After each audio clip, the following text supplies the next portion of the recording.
اور حضرت علی رضی اللہ تعالیٰ عنہ کا قول یہ ہے کہ دنیا میں غریب وہ نہیں ہوتا جس کے پاس پیسے نہیں ہوتے، غریب وہ ہوتا ہے جس کا اچھا دوست کوئی نہیں ہوتا۔ دوست اچھے ہوں تو برا وقت ٹال دیتے ہیں۔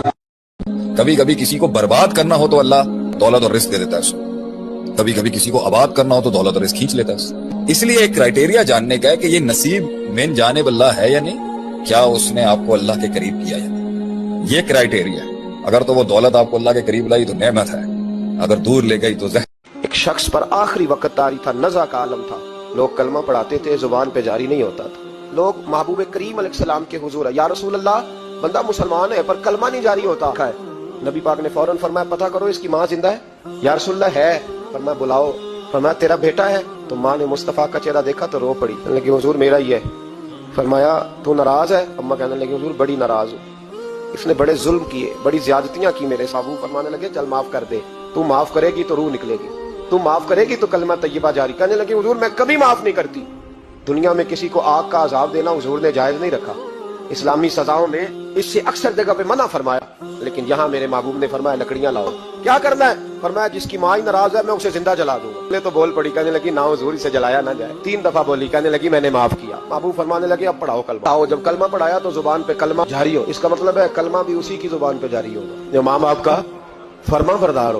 لیکن داتا صاحب رحمۃ اللہ علیہ فرماتے ہیں اس شخص کا حال یہ تھا کہ وہ حج کرنے گیا، جتنی بار بھی دیکھا نا کعبے کا طواف کر رہا ہے، غلاف پکڑا ہے، اور کیا پتہ کیا آ رہا ہے، یا اللہ میرے دوستوں کو ٹھیک کر دے، یا اللہ میرے دوستوں کی اصلاح کر دے، یا اللہ میرے دوستوں پہ فضل فرما دے، یا اللہ جو میرے ارد گرد رہنے والے ہیں انہیں اپنا قرب دے دے، ان کا رستہ آسان کر دے۔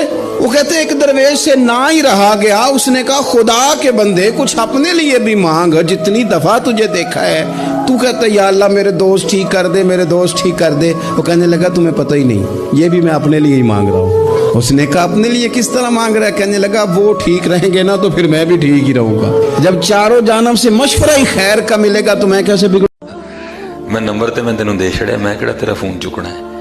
وہ پھر آگے سے مجھے پتا کیا کہتا ہے، سائیں ہم تو یارانہ لگاتے ہیں لیکن لوگ نہیں لگاتے۔ میں بچ کے ہی رہو، ایک وکری شاید ہے۔ انہوں کہتا سائیں ہم تو یارانہ لگاتے ہیں لوگ نہیں لگاتے۔ تو یہ ہاں حضرت نائب ہیں آپ اللہ کے، آپ نائب ہیں اللہ کے۔ 4 قسمیں کھائیں اللہ کی، والتین والزیتون والطور سینین وہذا البلد الامین۔ 4 قسمیں کھائیں آپ کے لیے اللہ نے۔ پھر کہا لقد خلقنا الانسان فی احسن تقویم۔ ہم تو حضرت یہ اینٹوں کے پیچھے پڑ گئے ہیں، ہم نے اس کو کمال سمجھ لیا۔ نہیں، خود کو سمجھیں، خود کو جانیں کیا ہے آپ۔ تم کہہ دو کسی سے اپنے غم تاکہ تمہارے دل ہلکے ہو جائیں۔ اب کچھ غم بڑے ذاتی قسم کے ہیں، بندہ کسی سے کہہ ہی نہیں سکتا، بڑی نجی قسم کے کچھ دکھ ہیں، کسی سے کیسے بیان کرے؟ تو ہمارے دین نے ہمیں دعا سکھائی۔ مانا کیا ہے؟ جو کسی سے نہیں کہہ سکتے وہ رب رسول سے کہہ دو تاکہ تمہارا دل بھی ہلکا ہو، تمہاری عزت بھی محفوظ۔ اور تم نے کہا بھی اس طبیب کے سامنے جو سب سے بڑھ کر شفا دینے والا، کہا اس مالک کے سامنے جو سب سے زیادہ خزانے بانٹنے والا۔ ترمذی شریف میں حدیث ہے، حضور نے فرمایا دعا عبادت ہے۔ اسی ترمذی میں حدیث ہے، فرمایا دعا عبادت کا مغز ہے۔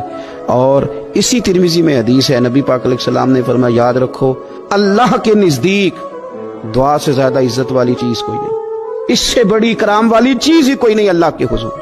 تم اپنے رب سے جب مانگتے ہو تو بڑے معزز ہوتے ہو، دنیا داروں کے سامنے ہاتھ پھیلاؤ گے، دکھ سناؤ گے تو عزت میں کمی آئے، لیکن جب تم اللہ سے مانگتے ہو، مالک کے حضور کشکول طلب دراز کرتے ہو، تو اس سے بڑی عزت والی چیز کوئی